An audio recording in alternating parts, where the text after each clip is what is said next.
Stop talking about comic books or I'll kill you. I don't care if the Hulk could defeat the Man of Steel. I'm gonna rearrange your face if you continue to debate whether Logan's claws could... Hey there, comic fan. Bullseye Bob here, and welcome to Everything Comics. And this is another episode of reviews, previews, and back issue breakdowns. And this week we'll be reviewing the comics that came out this week. Of course, we're talking about the ones that was just released on April 7th, 2021.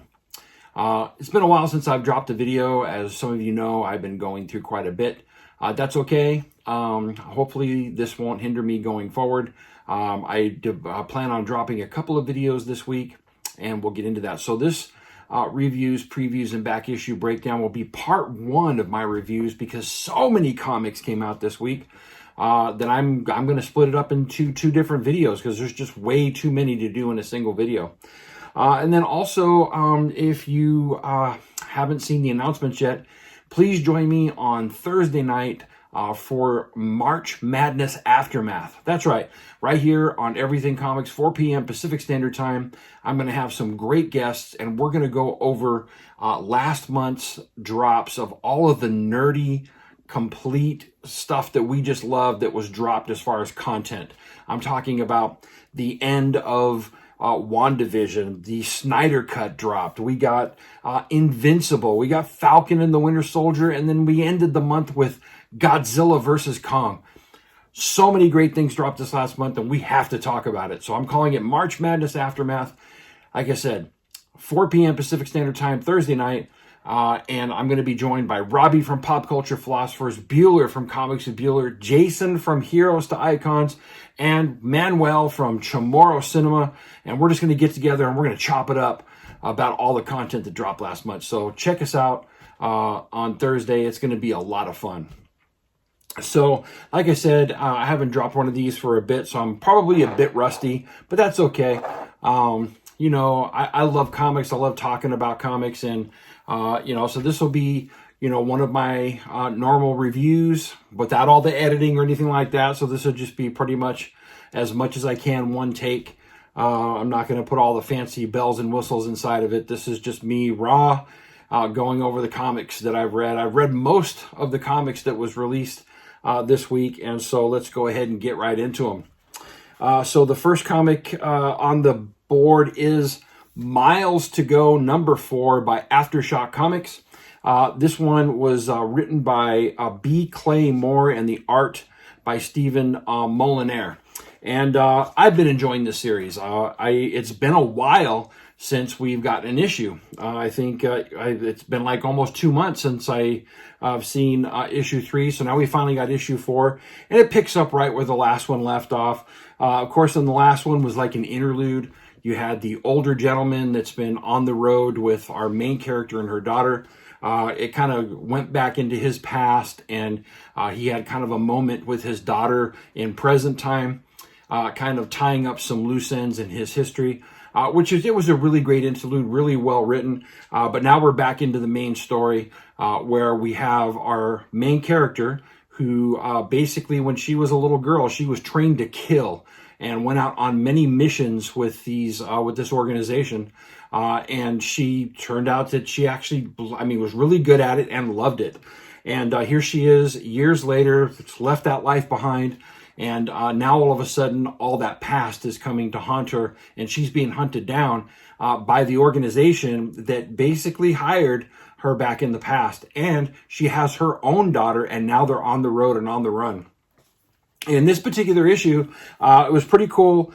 We kind of got into the fact that the father has been kidnapped, and they're holding him hostage, and they finally get a hold of her on the road by using a tablet that is inside of her backpack, inside the little girl's backpack. And they basically say, look, you know, hey, we got these things we want to talk to you about, and but if you don't come, we're going to cut the dad up in pieces, and when we find you, we're going to give him to the little girl.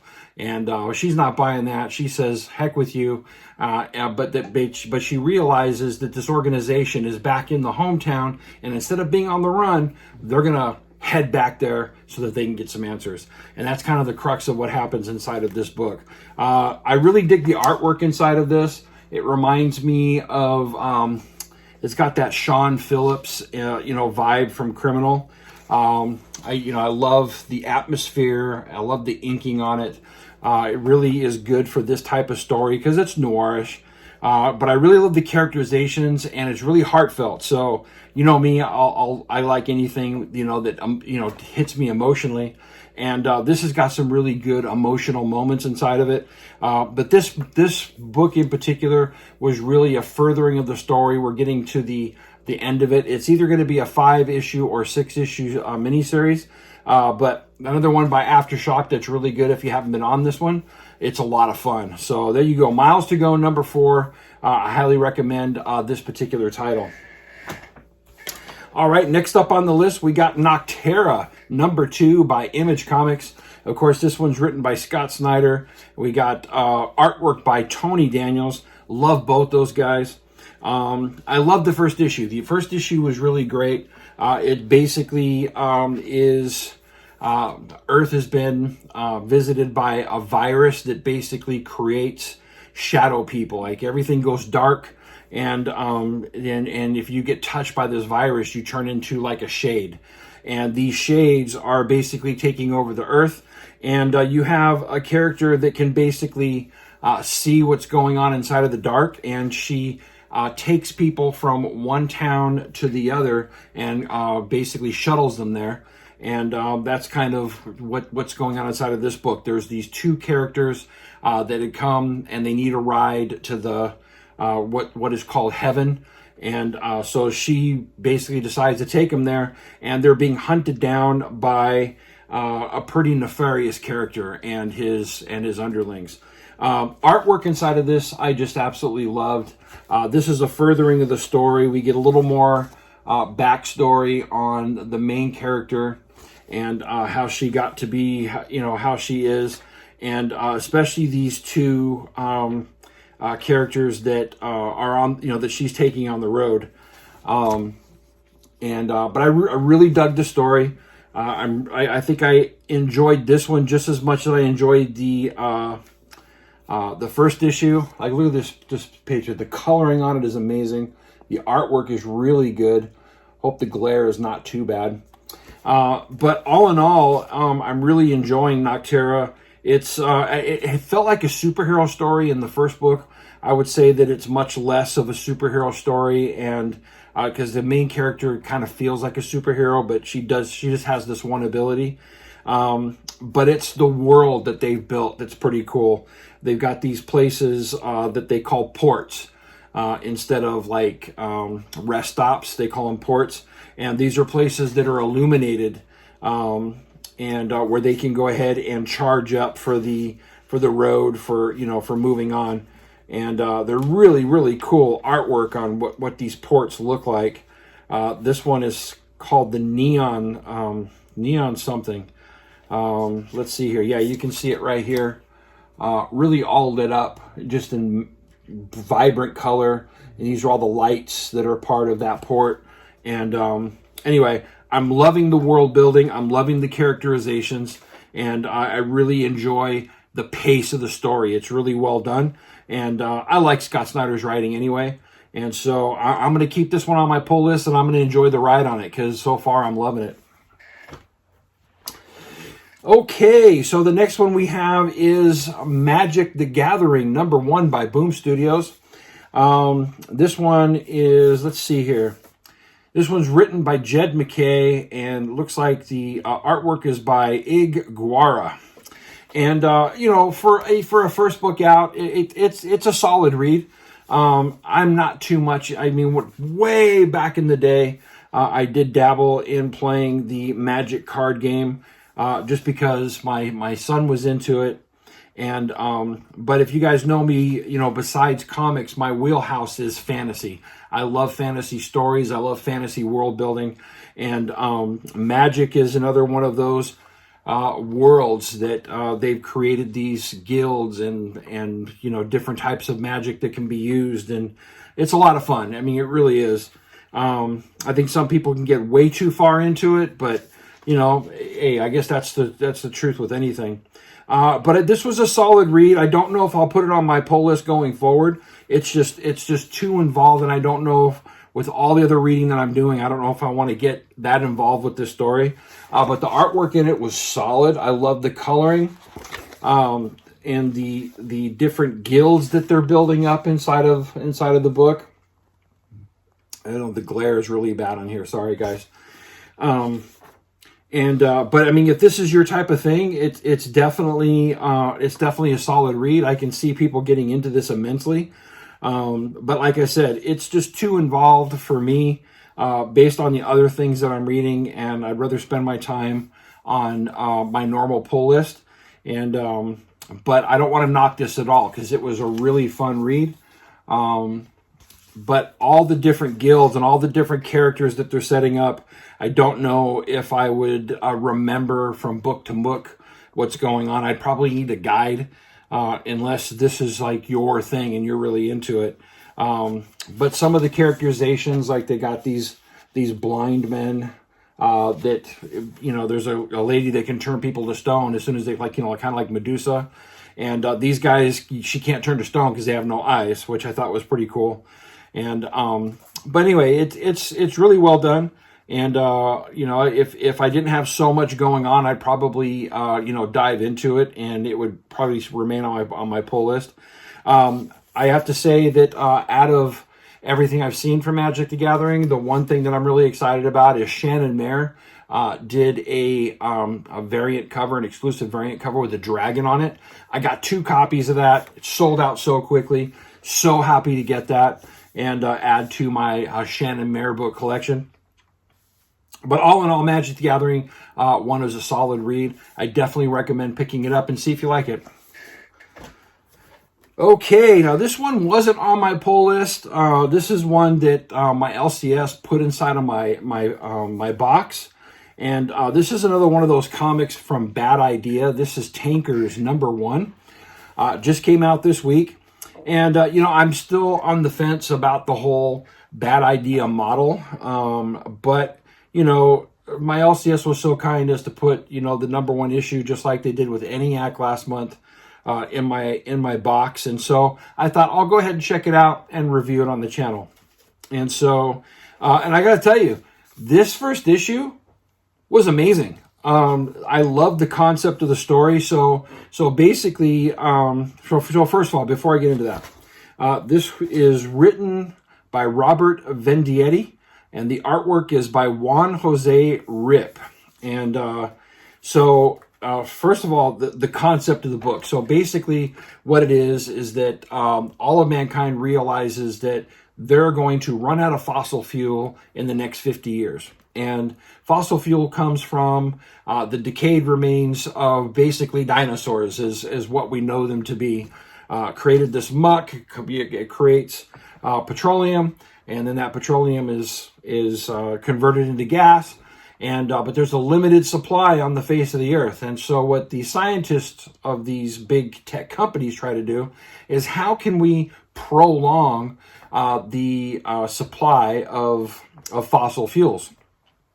And so what they do is they come up with a plan to go back in time to the big event that caused the main extinction of all the dinosaurs on the planet. What if they took a machine back there in that time zone, and they basically shot it up into space and diverted the meteor that caused the event, so that so it doesn't wipe out all the dinosaurs on the face of the earth?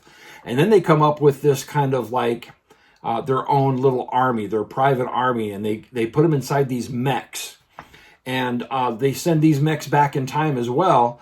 And they're just going to start taking out all the dinosaurs that they can find, but leave enough alive so that they keep producing.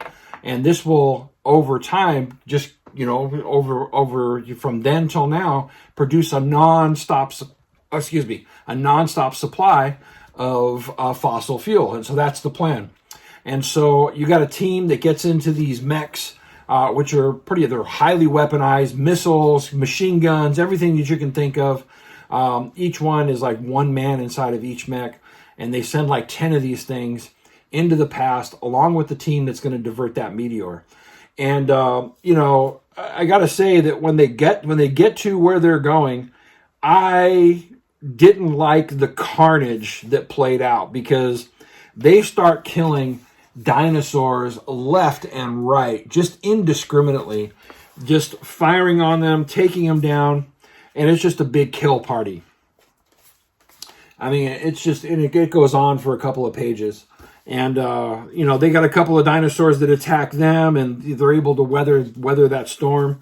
And then the big team comes in, and they divert this meteor. And then, so now that they've, tested that the mechs work and that they've diverted the meteor, now it's time to go back home.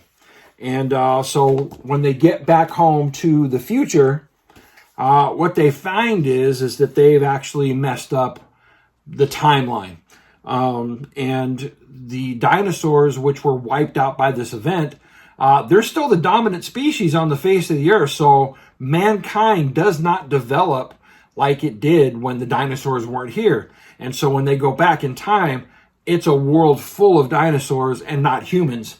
And so now they've got these 10 mechs and a few different people that were part of that other machine. And they're on their own. And it's kind of like a karma for all the destruction they caused when they went back there. Love the concept. I love the way they ended it, where they go back into our time and they're surrounded by dinosaurs and they're in bad shape. Really great concept. I love the artwork inside of the book. I love the way that they played it out. The pace was great. It's very nuanced, and I enjoyed it. I actually enjoyed this more than I enjoyed that first book, ENIAC.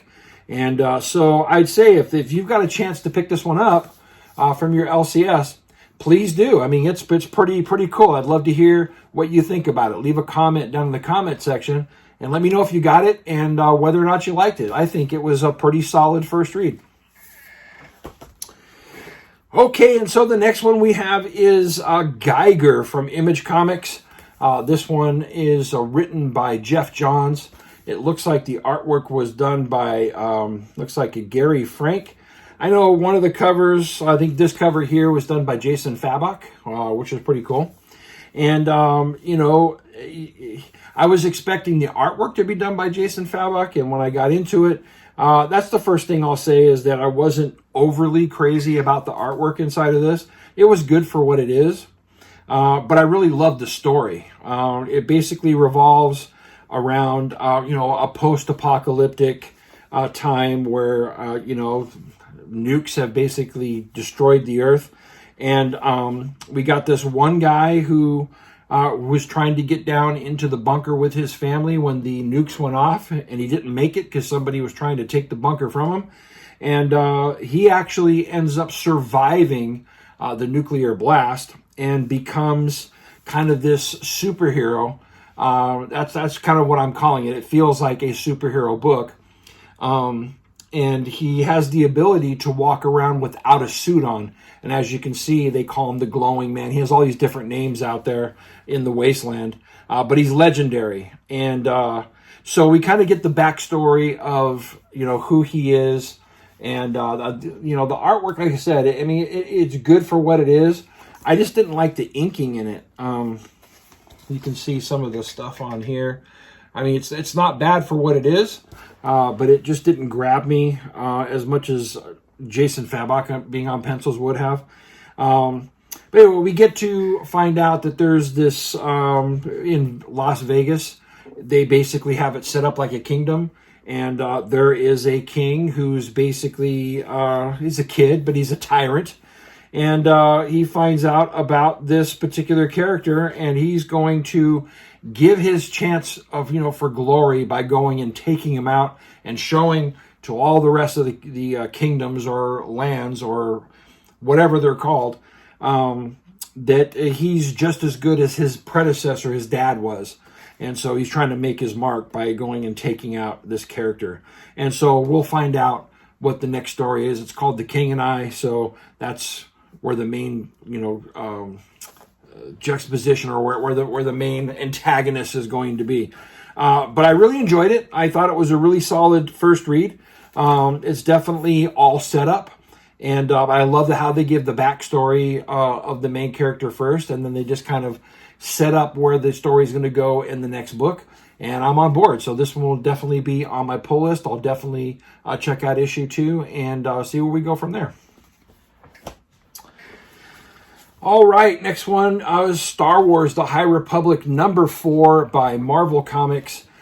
This one is... Let me see who wrote this one. All right, so this one has been written by Kevin Scott, and the artwork is by Ario Anindito. And so I've really been enjoying Star Wars: The High Republic. I think Marvel has done a really good job. This is based upon the Padawans of Yoda from way back in the day. And so we've had this story going along where the Jedi Master who's trained some of these particular characters has kind of gone awry. It feels like he's being pulled towards the dark side. And they're in this situation on this planet where this particular race, I forget what they're called, has taken over. Let's see, the Drengar, the Drengar. So they basically are kind of like I don't want to say a hive mind, but they're definitely organic. They take root inside of people and try to take them over, and then their whole thing is to feed on people. And so we see here, we've got our main Jedi are all tied up in these roots, like root type system. And our Jedi Master, who is kind of turned, is being controlled by them. And so basically through talking to them, they appeal to the force that is still inside of him. And he basically lets them free, and they go after the Drengar. And it's a kind of a cool scene. Definitely the pace of this is really fast. And based upon that, sometimes it's hard to keep track. Like I love this scene here where all the Jedi are set free and they're coming after them. There's also there's a ship that had a bunch of people on it who had been taken over by the Drengar. One of them being a Hutt, which was kind of a cool concept. And by the end of this book, we find out that there is a whole clan of the Hutts, and it looks like they have been taken over by the Drengar.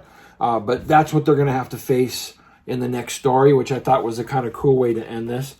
But look, I've really been enjoying this fast pace, except for sometimes it's, I think, too fast. You got to kind of go back and check out parts every once in a while to make sure you're not missing something. The coloring on this is amazing. I've really been enjoying the artwork on it. I love the characters, especially the main one that just became a Jedi, who is Avar Kriss. Great character. She has the dual-bladed lightsaber, kind of like how Darth Maul had. That's the first time we've seen a Jedi with it inside of print, so I thought that was pretty cool. But this is one that I'm definitely going to stay with because I've been enjoying it. It's one of those. I'm not on all the rest of Star Wars books. Look, I love Star Wars to death, but there's just way too much for me to collect and to stay with. So this is the only one that I'm kind of staying with for a while to see where it goes. And as long as they keep putting out quality work, I'm going to keep getting it. So I don't know. What do you guys think about Star Wars, The High Republic, and what Marvel's doing with it? I know IDW also has a High Republic title as well. I'm not actually currently reading that one, but I'm definitely enjoying this one, and I'll be on it for a bit. So there you go. Star Wars, The High Republic. I enjoyed it. Okay, so for the next one, we have Batman 107. Of course, this one's written by James Tynion, and the artwork by Jorge Jimenez. And this continues where we left off last time, where we have the Scarecrow in play. This is after the Joker War. This is where we're starting to set up the Magistrate. And so really, really, I love it. I just love it. I love what James Tynion has been doing. Although I will have to say that with all of the new dynamics that Batman is going through, I'm kind of I don't know. It seems like the focus is not on Batman, but we're back on a whole bunch of characters. Like you got this, Ghostmaker, and then you also have Harley Quinn, who's his sidekick. And Batman's trying to basically figure out his way with not having all the wealth anymore, but he still has it kind of because Ghostmaker's there. And I don't know. It just feels like Batman is not the main focal point, but the story is, I guess. And that's kind of the way it feels. That's what I'm trying to explain. But I really loved all of the stuff with the Scarecrow. The Scarecrow has been basically trying to instill fear in the city without using chemicals, which I thought was really cool. There's a lot of great setup in here towards the magistrate stuff. Like one of the things that we get here is Renee Montoya is back in play. She's basically, I think, but they said she's the new commissioner, which I thought was kind of interesting. But look, Jorge Jimenez's artwork inside of here is freaking phenomenal. The coloring inside of this is just outrageous. It's done by Tomi Mori, and I think that's how you say his or her name. And just phenomenal. And so I really enjoyed not just reading it, but also the aesthetics in the book. I love Jimenez's artwork, and but when you couple it with such great coloring, it just brings it to a whole new level. And I don't know. I hope you guys have been enjoying this. I love his take on the Scarecrow. I thought that was a really unique way of drawing him. But, again, a lot of this feels like a lot more setup than actual story. And, taking us to where we're going next. We're getting a new kind of take on Harley, a new but old take on Harley Quinn. But yeah, I mean, what do you guys think about Batman 107? Or where, James Tynion's been taking? I've been enjoying it. But I'm starting to get the feeling that Batman is not going to be the focal point, and that kind of concerns me. But man, what a great looking comic book. So anyway, 107, I enjoyed it. Probably not as much as I've enjoyed some of the past issues, but it was still a solid read. All right, but last but not least, we have Venom number 34. This one by Marvel Comics. Of course, this one written by Donny Cates. And the artist on this one is Ivan Coelho. And I don't know, I mean, it was a good read, but everything we got inside of this book is stuff we already know. I mean, we had, the King of Light showing up, and we knew that Eddie was trying to get up and away from being inside of the realm of the hive mind of the symbiotes. And so basically we got everything that we knew from the last comic book just brought into play. Eddie reunites with the Venom symbiote. He rises above so that he can actually fight the King in Black. We have what's his name? Flash Thompson. He's basically back in play, and he's going to do the same thing that Eddie did, so he can rise up and play a part in this. And then in the very end, we have Eddie being separated from the symbiote, and then the whole King of Light, the Enigma Force, of course, Eddie being it, coming into play. But we knew all this. We knew all this from the last issue, and it just seems like this is all explanation of what we saw in that last issue. And so I didn't quite enjoy it as much. I thought it was like, you could have done all this already and moved the story along a little bit more. I don't know, maybe I'm wrong about that, but it just felt like, you told us what was happening, and then you went back and filled it in so that you bring us up to current, up to what you already told us. And so that's kind of what it felt. But I enjoyed the artwork, I have loved the King in Black story up until this point. I think I also have the King in Black issue, so we'll see what happens there. Maybe we'll get a fuller explanation in that book. But it's a solid read. I just wish they would have brought the story along a little bit further, because it really felt like they were just giving us what we've already seen, or what we already know, I should say. And so, but there you have it. That's the part one of my reviews. I have a lot more books that I'll be going over in part two. That'll drop later this week. And I hope you guys enjoyed those. Let me know what you're reading.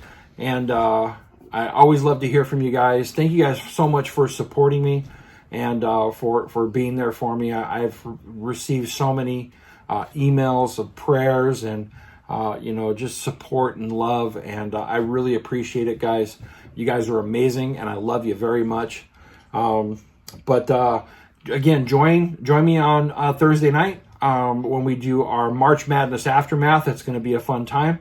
I'll go ahead and drop the second round of reviews coming up.